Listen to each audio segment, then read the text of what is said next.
ಗೋ head.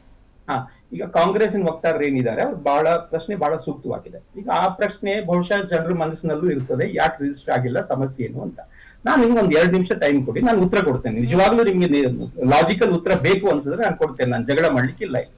ಮೊದಲನೇದಾಗಿ ಈ ತರದ ಸಂಘಟನೆಗಳು ರಿಜಿಸ್ಟರ್ ಮಾಡೋ ಅವಶ್ಯಕತೆಗಳು ಇಲ್ಲ. ಅಂದ್ರೆ ನಿಮ್ಗೆ ಯಾಕಿಲ್ಲ ಅಂದ್ರೆ, ಒಂದು ನೀವು ಸರ್ಕಾರದಿಂದ ಏನು ಬಯಸಬಾರ್ದು. ಸರ್ಕಾರದಿಂದ ನೀವು ಹಣ ಬಯಸಿದಾಗ ನೀವು ಪಬ್ಲಿಕ್ ಆಡಿಟ್ಗೆ ನೀವು ಬಾಧ್ಯರಾಗ್ತೀರಿ, ಆಗ ನಿಮ್ಗೆ ಸರ್ಕಾರದ ರಿಜಿಸ್ಟ್ರೇಷನ್ ಪ್ರೊಸೆಸ್ ಒಳಗಾಗಬೇಕು. ಯಾವಾಗ ನೀವು ಸರ್ಕಾರದಿಂದ ಏನು ಬಯಸ್ತಾ ಇಲ್ಲ, ಸುಮ್ಮನೆ ಸಾಮಾಜಿಕ ಕಾರ್ಯಕ್ಕಾಗಿ ಏನೋ ಒಂದು ಸಮಸ್ಯೆ ನಿಮ್ ಸಮಾಜದ ಒಳಗಡೆ ಕೆಲಸ ಮಾಡ್ತಾ ಇದ್ದೀರಿ ಅಂದ್ರೆ ಅದಕ್ಕೆ ನಿಮ್ಗೆ ಸಂವಿಧಾನದ ಅಡಿಯಲ್ಲೇ ನಿಮ್ಗೆ ಅದಕ್ಕೆ ಅವಕಾಶ ಇದೆ. ನಿಮ್ಗೆ ಹೇಳಿದೀನಿ ನಾನು ಈಗಲೇ. ಪೂರ್ತಿ ಕೇಳಬೇಕು, ನನ್ನ ಮಾತು ಪೂರ್ತಿ ಕೇಳಬೇಕು.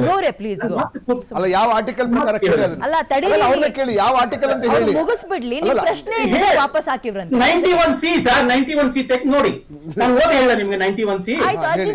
ಒಂದ್ ಸೆಕೆಂಡ್, ನೀವು ಕ್ಲಾರಿಫಿಕೇಶನ್ ಕೊಡ್ರಂತೆ. ಆ ಪ್ರಶ್ನೆ ಉತ್ತರ ಕಂಪ್ಲೀಟ್ ಮುಗಿಸ್ಬಿಡಿ ನೀವು ದಯವಿಟ್ಟು. ಸರಿ, ಈಗ ಇದು ಒಂದು ಭಾಗ. ಇನ್ನೊಂದು, ಈ ತರದ ನಾನು ಹೇಳಿದೆ, ಈಗ ರಿಜಿಸ್ಟ್ರೇಷನ್ ಮಾಡೋ ಅವಶ್ಯಕತೆ ಇಲ್ಲ. ಯಾಕಂದ್ರೆ ಸಂಘ ಯಾವತ್ತೂ ಸರ್ಕಾರದಿಂದ ಏನು ಬಯಸಿಲ್ಲ, ಬಯಸೋದು ಇಲ್ಲ. ಸಂಘ ಸಮಾಜದ ಕೆಲಸ ಮಾಡುತ್ತೆ. ಸಮಾಜದ ದೇಣಿಗಳು ಬಂದ್ರೆ ಅದು ವ್ಯಕ್ತಿಗಳು ಕೊಡ್ತಾರೆ, ವ್ಯಕ್ತಿಗಳಿಂದ ಅದು ನಿರ್ವಹಣೆ ಮಾಡುತ್ತೆ.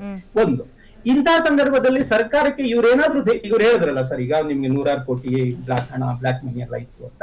ಈಗ ಇವ್ರ ಲಾಜಿಕ್ ಪ್ರಕಾರನೇ ಹೋಗೋಣ. ಈಗ 100 ವರ್ಷ ಆಯ್ತು ಸಂಘ ಆಯ್ತು. ಈಗ ಇವತ್ತಿಂದ ನಿನ್ನೆಯಿಂದ ಬ್ಲಾಕ್ ಹಣಿ, ಇವ್ರ ಪ್ರಕಾರ ಬ್ಲಾಕ್ ಮನಿ ಇದ್ದಿದ್ರೆ ಬ್ಲಾಕ್ ಮನಿ ಇರ್ತಿರ್ಲಿಲ್ಲ. ನರೇಂದ್ರ ಮೋದಿ ಅವರು ಬ್ಲಾಕ್ ಮನಿ ತರ್ತೀನಿ ಅಂದಿದ್ದು ಕಾಂಗ್ರೆಸ್ ಇದ್ದ ಕಾಲದಲ್ಲಿ, ಒಪ್ಕೊಳ್ಳೋಣ. ಈಗ 2004ರಿಂದ 2014ರಲ್ಲಿ ಕಾಂಗ್ರೆಸ್ ಸರ್ಕಾರಕ್ಕೆ ಒಂದು ಅಬ್ಸಲ್ಯೂಟ್ ಪವರ್ ಇತ್ತು.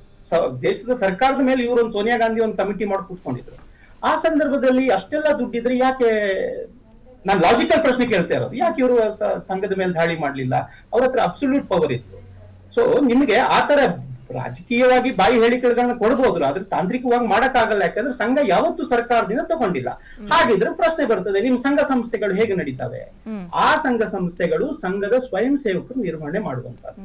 ಅದನ್ನ ಕಾನೂನಾತ್ಮಕವಾಗಿಯೇ ಸರ್ಕಾರದ ಎಲ್ಲಾ ನಿಯಮಗಳ ಪ್ರಕಾರ ಅವರು ರಿಜಿಸ್ಟರ್ ಮಾಡಿದ್ದಾರೆ. ಈಗ ರಾಷ್ಟ್ರೋತ್ಥಾನ ವಿದ್ಯಾ ಕೇಂದ್ರ ಇದೆ, ನಮ್ಮ ರಾಷ್ಟ್ರೋತ್ಥಾನ ಪಬ್ಲಿಕೇಶನ್ಸ್ ಇದಾವೆ, ಸುಮಾರು ಪತ್ರಿಕೆಗಳನ್ನ ನಡೆಸ್ತೀವಿ.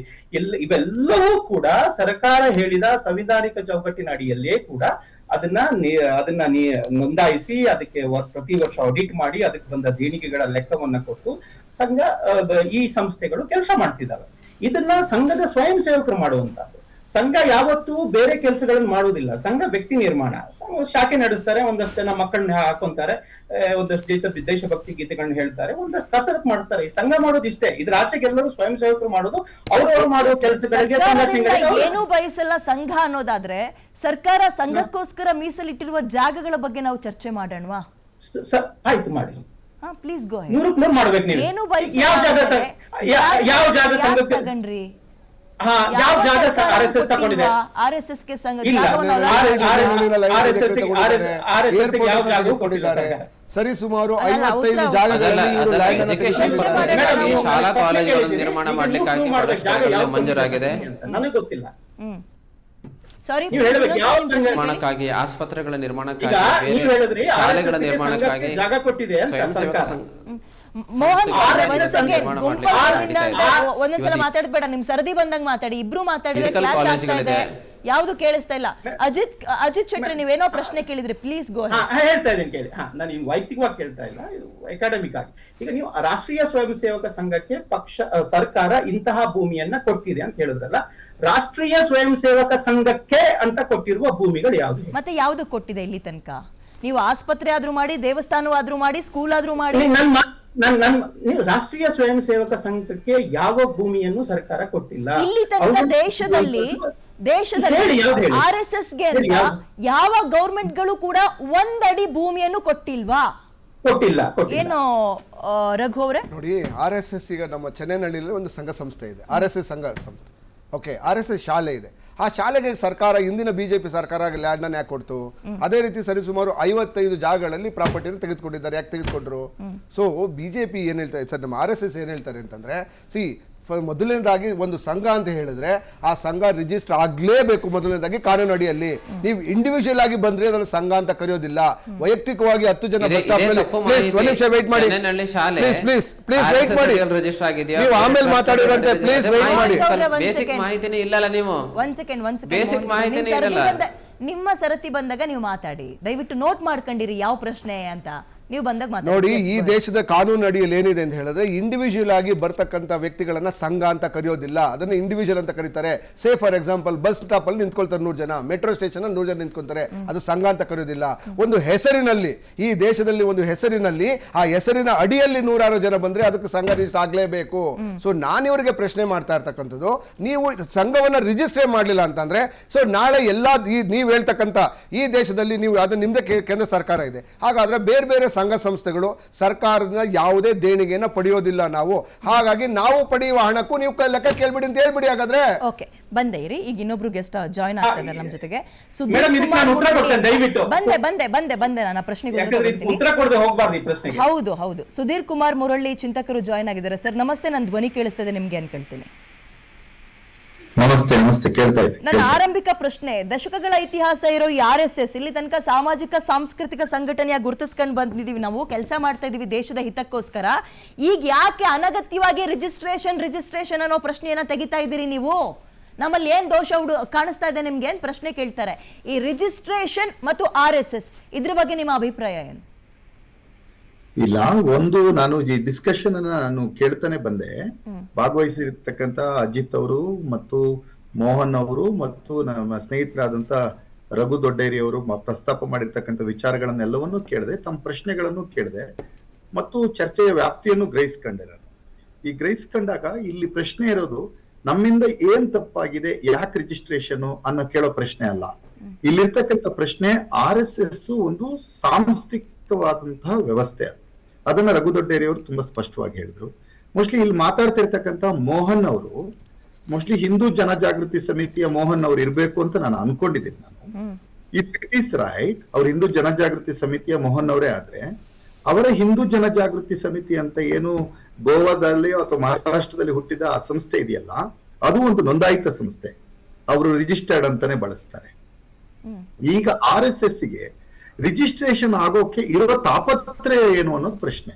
ಇವತ್ತು ವಿಶ್ವದಲ್ಲೇ ಅತಿ ದೊಡ್ಡ ಸದಸ್ಯತ್ವವನ್ನು ಹೊಂದಿರತಕ್ಕಂತ ಸಂಸ್ಥೆ ಅಂತ RSS ಹೇಳ್ಕೊತಾ ಇದೆ.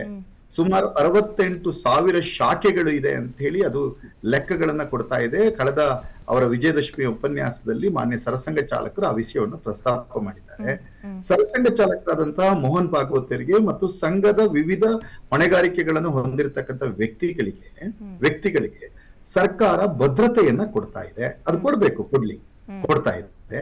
ಹೀಗೆಲ್ಲ ಇರುವಾಗ ರಾಷ್ಟ್ರೀಯ ಸ್ವಯಂ ಸೇವಕ ಸಂಘ ನೋಂದಣಿ ಮಾಡಿಕೊಂಡ್ರೆ ತಾಪತ್ರಯ ಅವರಿಗೇನು ಅನ್ನೋದು ನನ್ನ ಪ್ರಶ್ನೆ ಅಷ್ಟೇ.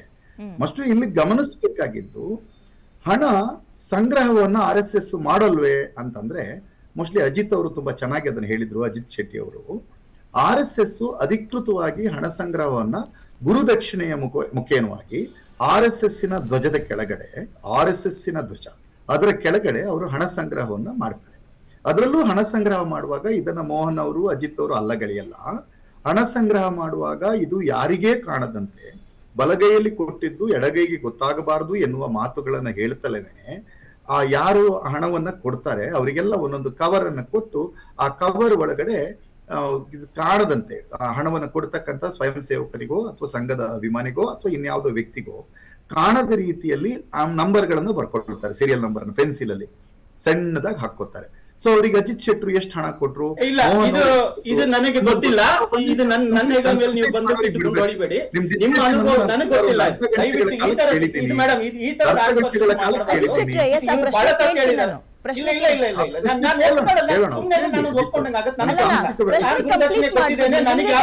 ಅನುಭವಗಳು ಬಂದಿಲ್ಲ. ಅಜಯ್ ಶೆಟ್ರೆ, ಈ ವಿಚಾರಗಳು ನಮಗೂ ಕೂಡ ಹೊಸತೆ. ನಾನು ಇಷ್ಟೊತ್ತು ಏನ್ ಪೆನ್ಸಿಲ್ ಅಲ್ಲಿ ಬರ್ಕೊಡ್ತಾರೆ, ಎಷ್ಟು ಕೊಟ್ರು ಅನ್ನೋದನ್ನ ನಂಬರ್ ಹಾಕೊಡ್ತಾರೆ, ಇದು ನನ್ಗೂ ಕೂಡ ಹೊಸತೆ. ನಾನು ನಿಮಗೆ ಸಮಯ ಕೊಡ್ತೀನಿ, ಹೌದಾ RSS ಶಾಖೆಯಲ್ಲಿ ಹಿಂಗಾಗುತ್ತೆ ಅಂತ. ಮೊದಲು ಪ್ಲೀಸ್ ಗೋ.